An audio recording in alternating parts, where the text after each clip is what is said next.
kwa mambo makubwa aliyonitendea. Kwa kweli haikuwa rahisi. Ninamshukuru Mungu sana. Pia nashukuru baba, nashukuru mama, nashukuru wazee, nashukuru kanisa zima kwa maombi yenu. Amen. Kwa kweli ilikuwa rahisi. Nakumbuka ilikuwa tarehe 21 ya mwezi wa kwanza. Nilienda kupima. Nilipofika kule hospitali akaniambia nina uvimbe, sina ujauzito. Nikarudi mahali hapa. Kwanza sikufika mahali hapa nikapitiliza tu hospitali.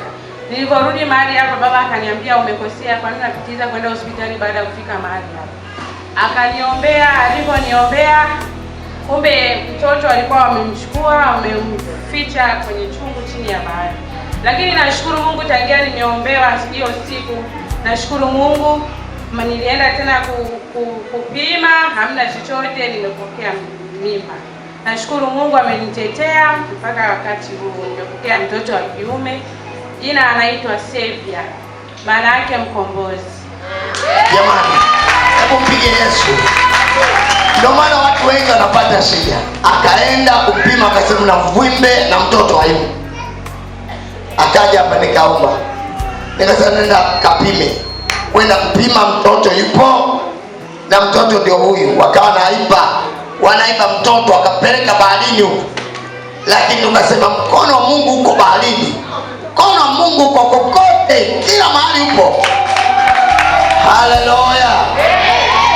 Usiogope hata maandamano haya. Wewe Mungu amekuficha. Mungu amekuficha. Sio unaanza kuhangaika sijui niende Malawi, utakimbia nchi yako. Bwana atakuficha. Ndio maana katika watu 1000 hamna aliye hata kufa. Kuna mtu amekufa. Hata mtoto wetu hajafa.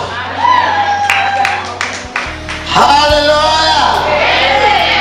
Tumesha Mungu akubariki sana kwa kuzaa mtoto wa kiume. Tena akasema naomba nizae mtoto wa kiume. Nikasema Mungu anasikia. Nikasema hivi umesema tu hapo.